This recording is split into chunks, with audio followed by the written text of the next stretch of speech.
Olá, amigos. Sexta-feira, dia 21 de julho, chegamos aí na leitura 661 do Guia do Estudo da Palavra de Deus. E você que chegou agora e ainda não conhece o canal, inscreva-se, ative as notificações, curta, compartilha, deixe o seu comentário, né? Você que já nos acompanha aí, mas ainda não é inscrito no canal, você que recebe aí via WhatsApp, você que recebe aí via os grupos, né, do Facebook, que ainda não segue o canal, não se inscreveu no canal, inscreva-se no canal, ative as notificações, porque todo dia tem uma palavra do céu para o seu coração, e é importante que você inscreva-se, ative as notificações, comente, compartilhe, para que o YouTube entenda que o canal é relevante, porque essa palavra é a palavra mais relevante que existe em todo o cosmos, porque ela é a palavra do nosso Deus, o soberano, o eterno.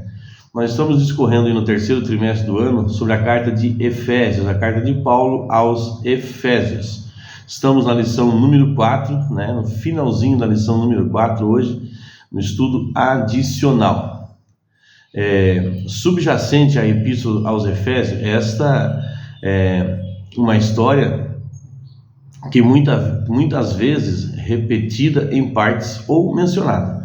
Os principais eventos da narração são esses dessa história. Primeiro, a escolha divina das pessoas antes da fundação do mundo. Constate lá em Efésios capítulo 1, verso 4, verso 5 e verso 11. Segundo, a existência passada perdida deles. Efésios capítulo 2, do verso 1 ao verso 3, verso 11, verso 12, Efésios capítulo 4, do 17 ao 19 e verso 22, e Efésios capítulo 5, verso 8. Não deixe de ler, amados.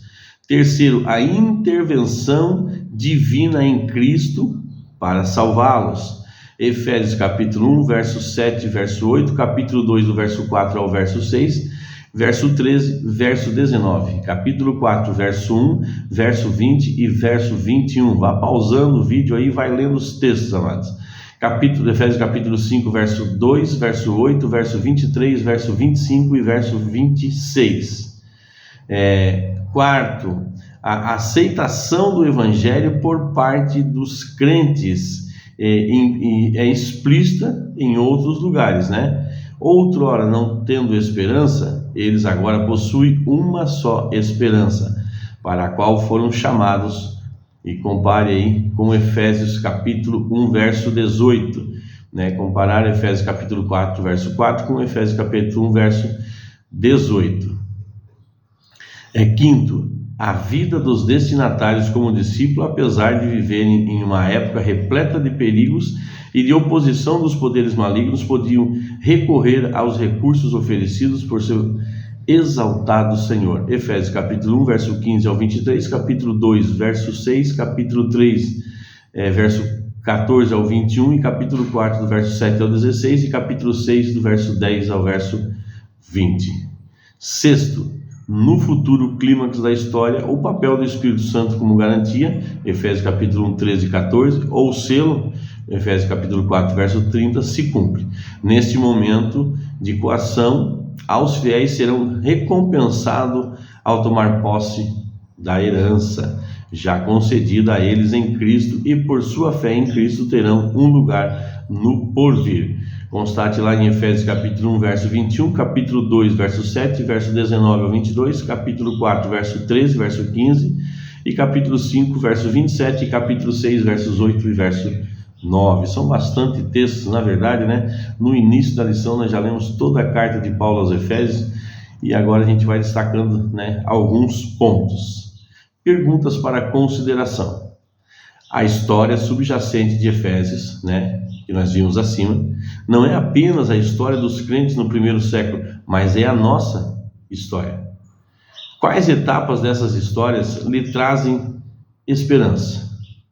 Bom, eu respondi que Deus nos elegeu nele antes da fundação do mundo. Nós não fomos feitos para o mundo foi feito por causa de nós. Segunda, por que Paulo recordava com tanta frequência o passado pecaminoso de seu público, convidando-o a refletir sobre sua vida antes da conversão? Bom, para que eles pudessem pesar, né? A maravilhosa, como era maravilhoso estar em Cristo, né? Como é maravilhoso, é incomparável, né? Relembro o passado e vejo o presente. Como é maravilhoso estarmos em Cristo. Não tem comparação. Não tem como sentir vontade de voltar atrás quando nós realmente estamos em Cristo. Terceiro, compare o resumo de Paulo, né, que Paulo fez do Evangelho em Efésios 2, do 8 ao 10, com o resumo em Romanos 1, 16 ao 17. Que temas são semelhantes? Em que eles são diferentes? Bom, a justificação pela fé e a salvação pela graça.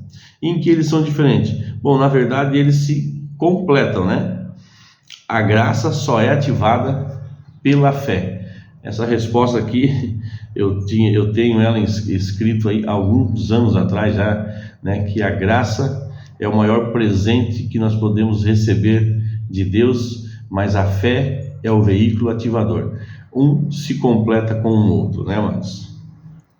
Quarto, embora as boas obras dos crentes não tenham parte em sua redenção, né, no sentido de que jamais darão a alguém o mérito de salvação perante Deus, que papel importante desempenham nos planos divinos para os crentes? Efésios 2:10. Bom, significa que estamos vestidos com o manto das boas obras em Cristo para santificação. Amém, amados? Como foi maravilhosa a lição dessa semana, né? Como nós aprendemos como devemos ser e devemos entender que somos mais espirituais do que carnais, né? Deus é espírito e importa, né, que os verdadeiros adoradores o adorem em espírito e em verdade. Amém, amados? Vamos orar? Amado Deus e Pai, obrigado pela Tua palavra de todos os dias, Senhor. Obrigado, meu Pai, porque ela nos alimenta, ela nos santifica e através de Ti nós somos qualificados, nós somos a justiça de Deus em Cristo. Obrigado, Senhor, por nos trazer entendimento da Tua palavra. Pai, que nós possamos nesse dia honrar o Teu nome em tudo o que somos, em tudo o que fazemos, em tudo o que pensamos, no nome santo de Jesus. Amém. Abraço, meus amigos, e abraço aí aos nossos amiguinhos.